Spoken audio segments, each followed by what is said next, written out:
Sledeči program je financiran strani prijateljev in sodelavcev misionarske skupine Joyce Meyer. Kjerkoli ste prav sedaj s svojim življenjem in če vas boli tako močno, da čutite, kot da vam razpada drobovje, da tega sploh ne morete več prenašati, potem ne sedite tam in nikar ne recite, ne mi govoriti, da naj se ukvarjam s tem in tem. Nisem prišel sem, da bi mi kdo povedal, da se moramo prijeti tega in se lepo smehljati. Hočem, da mi poveš 3 čarobne korake, da se tega rešim v 24 urah. Amen, sestra, jaz sem prišel sem, da bi dobil Božjo besedo. No dobro, prav sedaj imaš Božjo besedo. Postavi se na noge in reci, nikoli ne bom odnehal in nikoli ne bom obupal.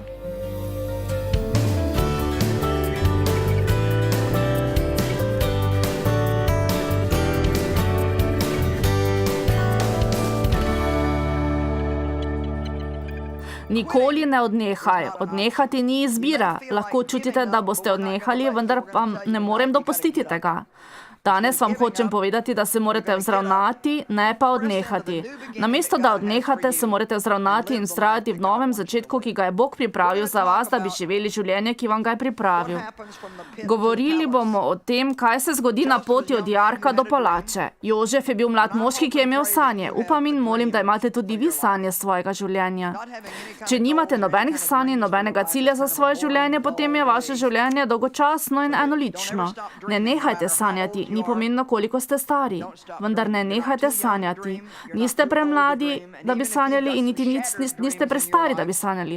Tudi če so vas vaše sanje pretresle, vas spodbujam, da še enkrat sanjate.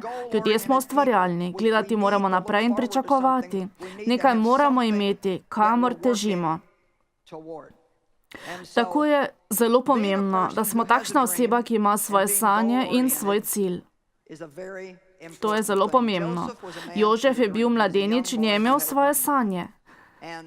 Bil je mlad, neizkušen, nezrel in se je moral še veliko naučiti. Vendar pa je on imel sanje, ki mu jih je dal Bog. Sam sebe je videl v vlogi voditelja. Videl je svoje brate in svojega očeta, da so se pred njim priklanjali in jim je šel, ter jim je to povedal. To ni bila najbolj pametna ideja. Včasih moraš ohraniti nekaj zase, če vidiš kaj za svojo prihodnost. Samo dopusti Bogu, da se bo to zgodilo, kajti po naravni poti je zanje lahko veliko preveč. Dobro. Njegovi bratje so postali zelo ljubosumni nanj in so ga začeli sovražiti. Odločili so se, da se ga bodo znebili. Poglejmo v prvo Mojzesovo knjigo ali Genezo 37:18. Zagledali so ga oddaleč. In še preden se jim je približal, so se odločili, da ga usmrtijo. Govorili so drug drugemu, glejte, tam prihaja sanjač. Veste, včasih, ko ste z negativnimi ljudmi, ki nočejo nič napraviti s svojim življenjem, se bodo na vas jezili, če jim boste povedali svoje sanje o življenju. Amen. Torej, dajmo, ubijmo ga in ga vrzimo v kak vodnjak. Vi veste, da hudič vedno poskuša skopati kakšno jamo za nas in nas poskuša zvabiti vanjo. Pa naj bo jama depresije, brezno malodušnosti, brezno revščine, brezno bolehnosti ali bolezni. On vedno hoče, da smo onkraj tega in ne na vrhu, kjer nas hoče Bog. Dajmo, ubijmo ga in ga vrzimo v kakšen vodnjak. Očetu pa se zlažimo. No, mi ga sedaj že vidimo v vodnjaku. Sedaj pa poglejmo v prvo Mojzesovo knjigo 41. poglavje 38. vrstica. In bomo videli popolnoma druge okoliščine. Sedaj vidimo Jožefa v palači. Faraon je rekel služabnikom, mar bomo našli moža, kakor je ta, ki je v njem Božji duh. Mnogo let je preteklo med tem, ko je bil v vodnjaku in med temi novimi okoliščinami. Preostali del večera bomo posvetili temu življenju v sredini, kajti velikokrat samo povemo, da smo imeli sanje in na to govorimo, kako čudovito bo, ko se bodo te sanje uresničile. Mi pa moramo govoriti o življenju v prehodnem obdobju, v sredini, kajti mnogi ne uspejo v tem prehodnem obdobju. Tako bom z vami zelo praktična in vam bom povedala, kako preiti iz brezna v palačo. Ne imejte samo sanj, da bi šli ven iz brezna v palačo, ampak morate vedeti, kaj je potrebno storiti v prehodnem obdobju. Prav tako morate razumeti, kaj se dogaja z vašim življenjem, ko ste v prehodnem obdobju. Koliko izmed vas se čuti, kot da ste nekje na sredini? Faraon je rekel Jožefu: potem, ko ti je Bog vse to razodel, ni nikogar, ki bi bil tako previden, razumen in moder, kakor ti. Poglejte, kako mu je bil Faraon naklonjen. Ti bodi oskrbnik moje hiše in po tvojem ukazu naj se ravna vse moje ljudstvo, da te častijo v poslušnosti in pokornosti. Samo za prestol bom večji od tebe. Faraon je še rekel Jožefu: glej, postavljam te nad vso egiptovsko deželo. Snel je pečatni prstan in ga dal Jožefu na prst, oblekel ga je v uradno oblačila iz tankega platna in mu obesil zlato ogrlico okoli vratu. No, dobro, njegove sanje so se uresničile. Zakaj se včasih to, kar ljudje sanjajo, ne uresniči? Ker niso pripravljeni storiti, kar je Jožef napravil na svoj poti od brezna do palače. Predvsej težko je, veste, ko morate čakati dlje, kot ste prej mislili. In stvari so veliko težje, kot ste si kdajkoli mislili, da lahko sploh prenesete, in stalo vas bo mnogo več, kot ste si predstavljali. Ampak treba je vztrajati in neprestano hoditi naprej. Vendar le ljudje, ki ne odnehajo, ljudje, ki se ne vdajo, bodo prišli na cilj. Povem vam, da če ne boste odnehali ali popustili, boste prešli ciljno črto. Prestopili boste ciljno črto. Dobro, hudič je skoraj da za vsakega izmed nas skopal jamo. Gotovo je skopal eno zame in zagotovo je tudi skopal eno za vas. Gotova sem, da tisti, ki gledate moj program in slišite moje učenje po televiziji, poznate moje pričevanje. Jaz se danes ne bom ukvarjala zelo dolgo s tem. Vendar, če slučajno ne veste, vam povem, da me je moj oče spolno zlorabljal in mati me je v teh okoliščinah zapustila, ker je vedela o početju svojega moža, vendar ni imela poguma, da bi karkoli storila. Vsakič, ko z vami ravnajo na podoben način, kajti mnogi natančno veste, o čem govorim. Zlorabljali so vas. Težko je, ko je zmešnjava okoli vas. Vi veste, da ne prejemate prave ljubezni, počutite se zavržene, imate čudne ideje, vaša čustva so ranjena. Na to potrebujete leta in leta, da si opomorete, in to tudi tedaj, ko veste, kako si pomagati, in celo verjamete, da si lahko pomagate. Veliko let sem porabila, ko nisem vedela, da se lahko iz tega izvlečem in da imam nekoč čudovito življenje. Verjela sem satanovim lažem. Vendar vas hočem danes opogumiti, da Bog ne gleda na osebo in kar je storil za enega človeka, bo storil za vsakega. Božje obljube so za vsakogar. Če ste kdaj videli osebo, ki je prišla ven iz brezna in se je postavila dober življenjski prostor, kar bom imenovala palačo, če poznate kogarkoli, ki je bil v jarku in je sedaj v palači, lahko pridete tja tudi vi. Rekla sem, lahko ste tam tudi vi. Tudi vi ste lahko tam. Vendar sedaj poslušajte, da opravite test, morate za to pričevati. Jaz pričujem zato, ker sem šla skozi veliko težkih stvari in sem opravila test.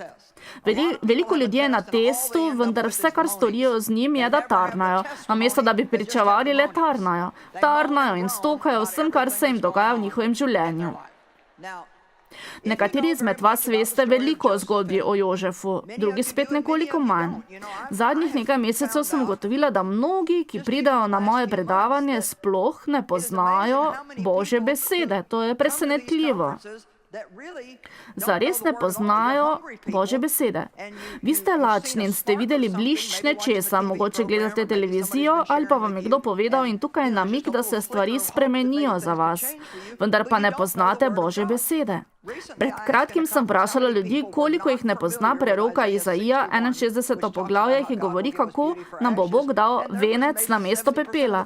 Mogoče je bilo 70% ljudi, ki so dvignili roke. Tako vam ne bom govorila tako, kot da bi vse vedeli. Govorila vam bom tako, kot da ne bi vedeli ničesar, vendar naj to za vas ne bo žalitev, kajti mnogi veliko veste in tukaj je še veliko več ljudi, ki spremljajo ta program na televiziji in ne vedo veliko ali pa skoraj nič. Hočem vam povedati, da če ste prav sedaj v jami, je Jezus strokovnjak za to in vas lahko dvigne ven. On je tisti, ki je rekel, da če je le ena ovca v globeli, on pusti 99 drugih ovc in gre ter reši to eno izgubljeno ovco. Jaz vam pa povem, da če ste vi edini, ki ste v jarku, prav Jezus želi in hoče, da pridete ven iz tega jarka. Amen. Hočem vam povedati, da potrebujete sanje svojega življenja in mogoče niste nikoli o tem slišali. Za nekatere izmed vas je to stara stvar, ki se je že dolgo časa ponavljala, vendar vi imate lahko sanje za svoje življenje. Ni vam potrebno biti tam, kjer ste prav sedaj, lahko napredujete in imate čudovito življenje, vendar tam bodo stvari, skozi katere boste morali iti in bo čas, ko boste morali biti zvesti, odločni in vztrajni, da ne boste odnehali ali obupali. Kakor smo že rekli, zmaganje dosežemo z dvigalom. To je hoja v viri, eno stopnico za drugo. Poleg tega ne razumemo vsega, vendar vam lahko povem in dobro prisluhnite, kajti to je zelo pomembno za današnji večer. Karkoli prestajate, če sedaj zaupate Bogu, bo On to uporabil in obrnil v vaše dobro. To je ena stvar, ki je tako čudovita v Bogu. On ne dela slabih stvari. Vendar, ko mu mi zaupamo, vzame slabe stvari in jih napravi za dobre v našem življenju.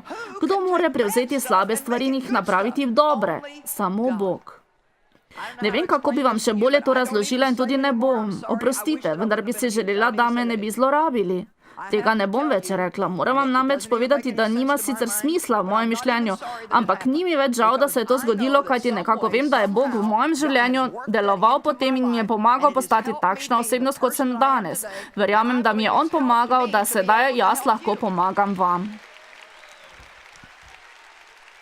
To večkrat ponovim in hočem, da si to zapomnite. Ko sedaj mislite, kdo je vaš največji sovražnik, boste nekoč lahko spoznali, da je to vaš najboljši prijatelj.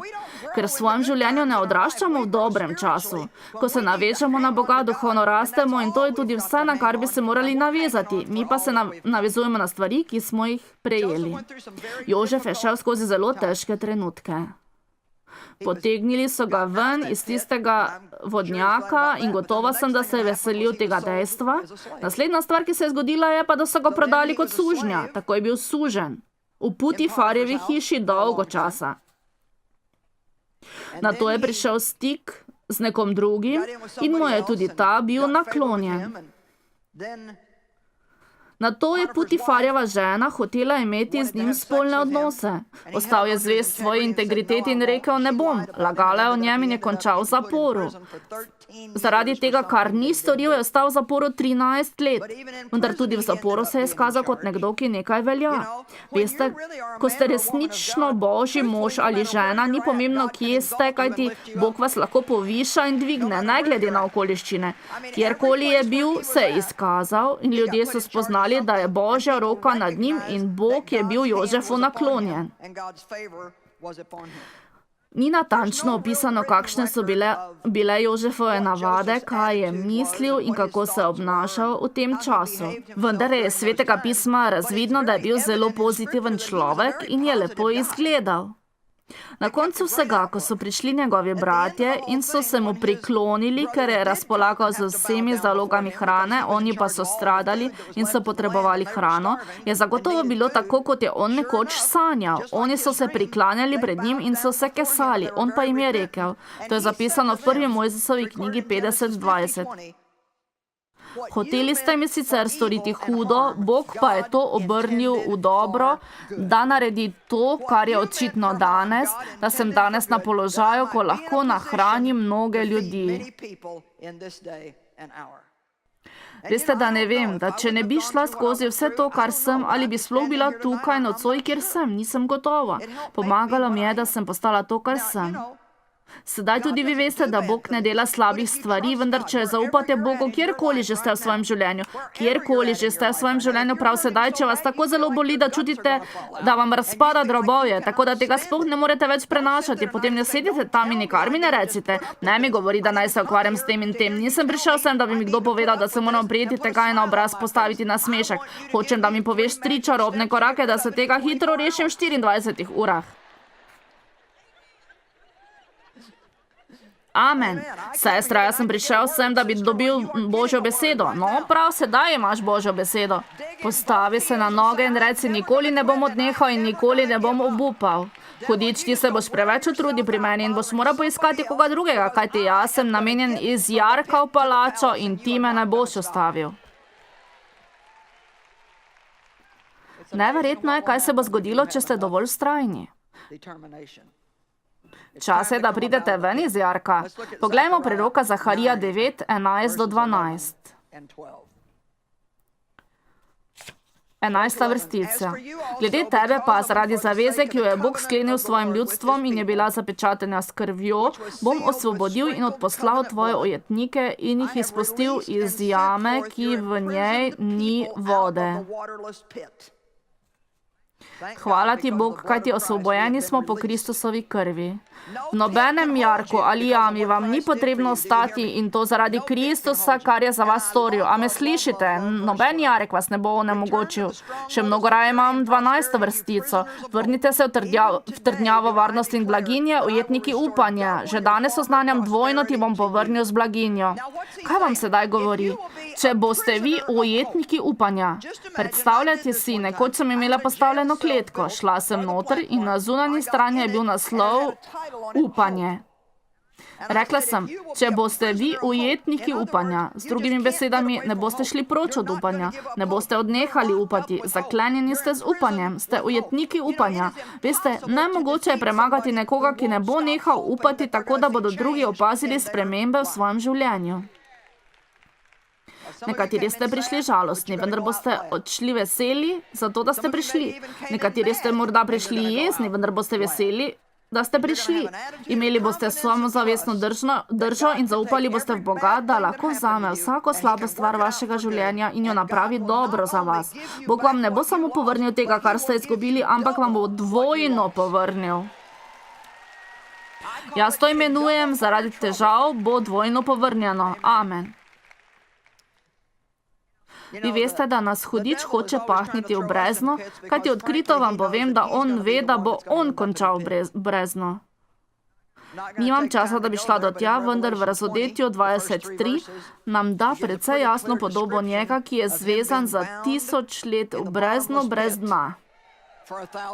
Za 1000 let. On je na poti tja in zato si tako prizadeva, da bi nas spravil v brezno. On si prizadeva na poti v brezno. Amen. Ko ste na poti iz brezna v palačo. Jaz vam hočem predstaviti, ker želim, da zmagujete.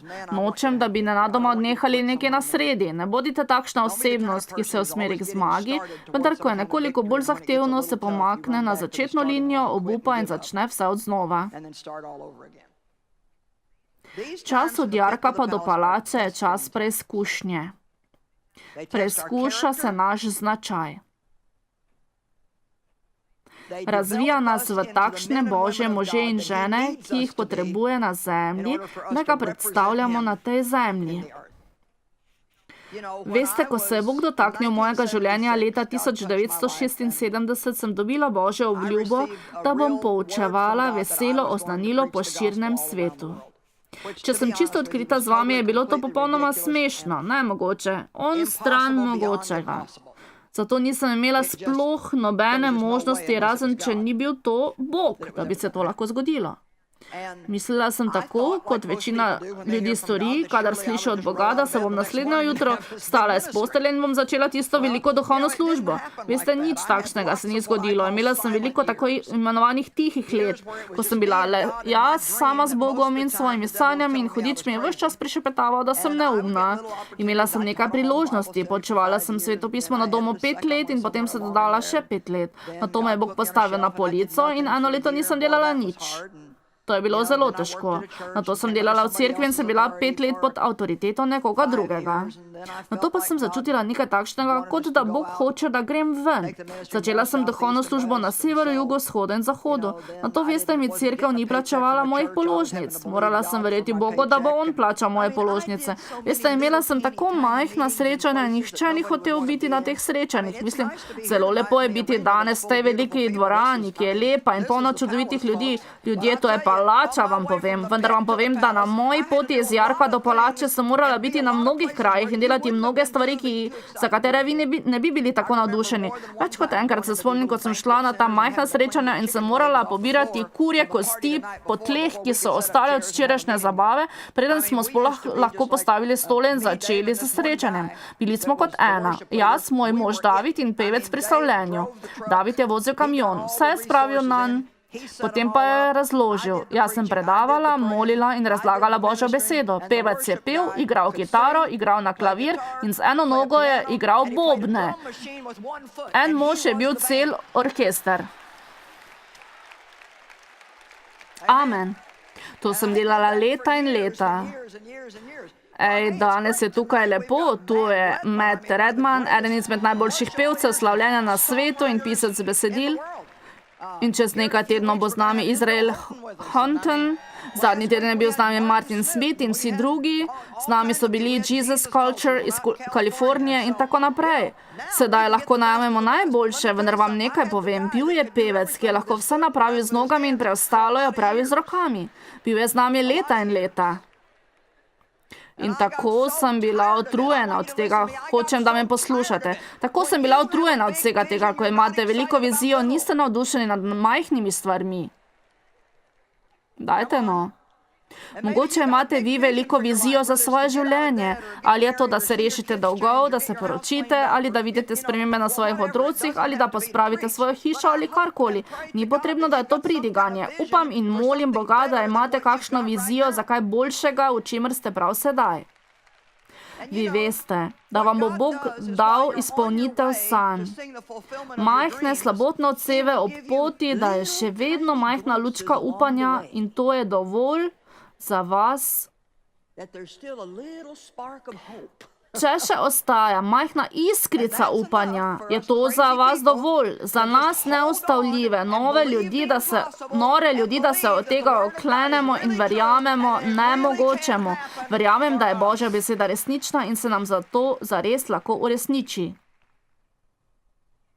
Ne morete kar odnehati in obupati. Opraviti morate svoj test. Hočem vam povedati nekaj o Bogu. Z njim ne boste doživeli neuspeha. Vi samo ponavljajte in ponavljajte, dokler ne naredite tega, kar je potrebno. Torej od vas odvisno, če hočete eden in isti test delati 200-krat. Dajte no, veste, o čem govorim?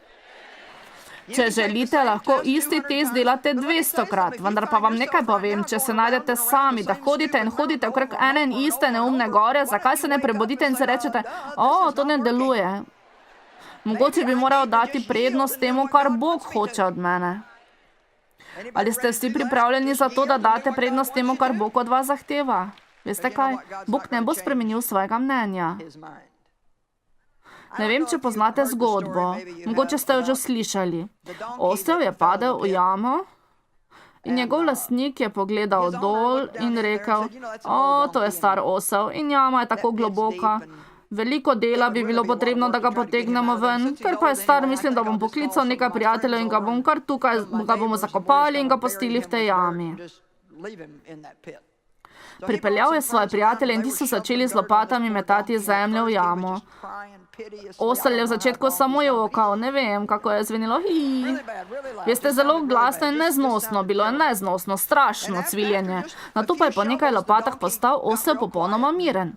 Mislili so si, mogoče je že mrtev. Niso vedeli, vendar pa se niso zavedali, kaj se je dogajalo. Vsako lopato polno zemlje, ki je padla na oslovski hrbet, je le ta stresel iz sebe in stopil nanj. Dajte no.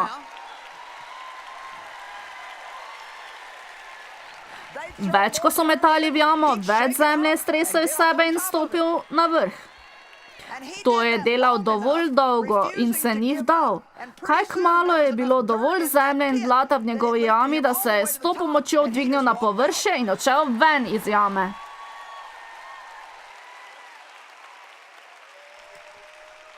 Ne vem, kaj boste vi storili z blatom v vaši jami, ki so ga zmetali na vas, vendar jaz sem se odločila, da bom stopila nanj in se namenila v palačo. Isto želim, da bi tudi vi tako storili.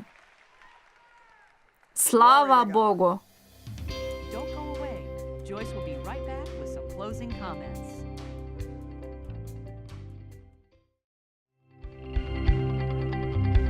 Predvajana oddaja je bila plačana s strani prijateljev in sodelavcev misionarske skupine Joyce Meyer.